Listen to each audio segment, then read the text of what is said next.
So I want to hop on here and talk to you about something that I kind of just noticed in my own life and see if it's something that maybe you're having the same issues with.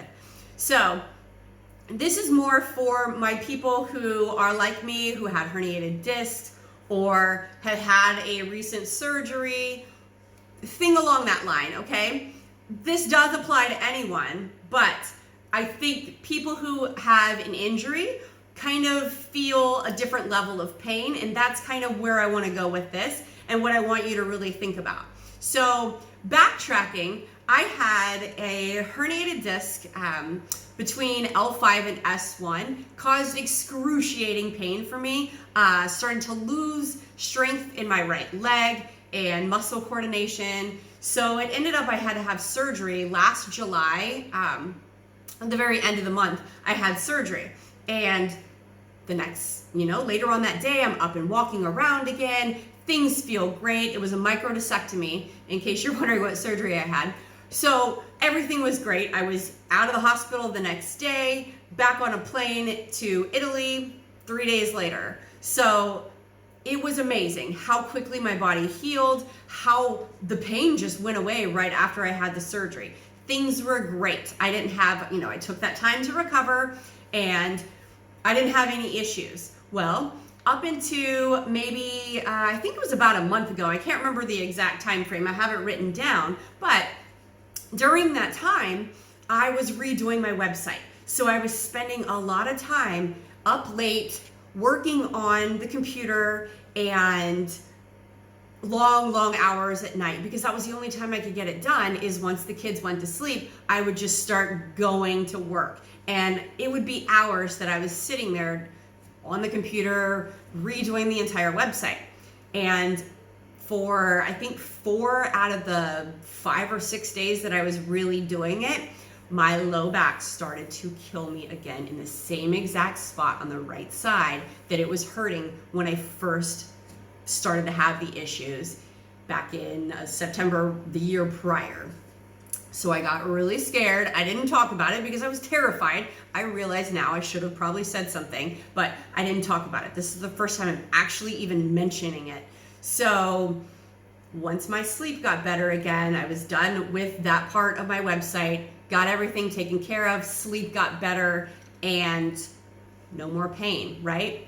Didn't really think much of it, but because I write everything down, I'm really big on documenting and journaling everything that goes on with the health of my body, because I want to know always what's going on and how I can get better. So I did write it down, and that's why I said I could go back and look and see what day frame it was or what time frame it was. But honestly, it doesn't matter. So I didn't think about it again until these last 2 days. Addison on Saturday wanted me to sleep with her. So I said, okay, fine. I sleep with her, go to bed at the same time she does. So I end up sleeping over, I think it was like 10 and a half hours or something like that, which typically my body usually needs at least 9 hours of sleep. So it wasn't like that was far-fetched or anything crazy. However, when I normally sleep that long, my recovery is like 99%. Like it is through the roof, one of the highest recoveries I ever get when I get all my sleep, right? Well, my recovery was like 29%. I had bad dreams. Like I couldn't get comfortable. She was moving around a lot and that was distracting. Her room had too much light in it for me. I just couldn't get to sleep and get comfortable in my sleep, right? And my heart rate showed that the next day with my recovery. It was bad, 29% with over 10 hours of sleep. And that shouldn't happen, right? So later on that day, my low back started to hurt again. Didn't think much of it. The next day, on Sunday, I really had a few things I needed to get done on the computer, so the kids went to bed and I stayed up for about 5-6 more hours getting everything done on the computer. And I think I got 5 hours of sleep last night, which a long time ago, that used to be okay to do, but not anymore. My body definitely needs at least 9 hours of sleep, I've found, is kind of my happy spot. But I, again, only had 5 hours of sleep and my recovery was like 30%. So terrible again. 2 nights in a row of terrible recovery, okay? And guess what? back still hurts. It hurts even right now. While I was teaching class today, it was hurting. So then that really got me thinking today is, okay, well, my back's hurting now and my recovery was really bad. And last time I felt this, my recovery was really bad because I was getting really bad sleep. Holy cow. This is why I say sleep is more important than fitness and nutrition, because it really is. Our bodies need that time to repair and recover. And if we're not getting adequate quality sleep, we can't recover. This is kind of some of the stuff that I talk my group through when we go through the sleep. There's a unit that we talk about and we go through sleep. We talk about all the different hormones, all the different reactions that happen when melatonin starts, how it starts to get produced, and then the cycle that spends off on, okay? So sleep is something that I've really spent a lot of my education on, is learning more about sleep, because it's so important to me. And then that's how I started to realize that it honestly is more important than fitness and nutrition. And that's coming from someone who's spent 20 years in fitness and nutrition industry. Like, that's a lot coming from me to say that. So the thing is if you're just like me and you have that same injury, I want you to start taking a look at your sleep and see if maybe there's things that you can do to improve your sleep, and then maybe you wouldn't be in as much pain. Because I feel like with that correlation, and these are things that I knew, but because my sleep has always been so good, I haven't really felt the pain like I'm feeling right now. And the only thing that's really changed is my sleep.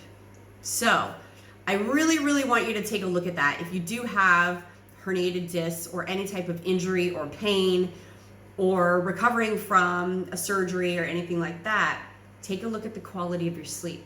And if you're not getting great quality sleep, let's maybe talk about ways that we can fix that to get you better quality sleep, to see if that makes a difference in your life, because I guarantee your pain level will change, because that's the only difference in what's going on in my life right now as to why I'm in pain, is my sleep quality. So think about that. And if you have any questions that you want on the side, I will totally answer them for you. This is something that I've spent, like, my last back surgery was 20 years ago, and well, not my last one. Now I've had one recently, last July. But prior to that, my back surgery before that was almost 20 years ago. So it's been 20 years between the two surgeries that I've had.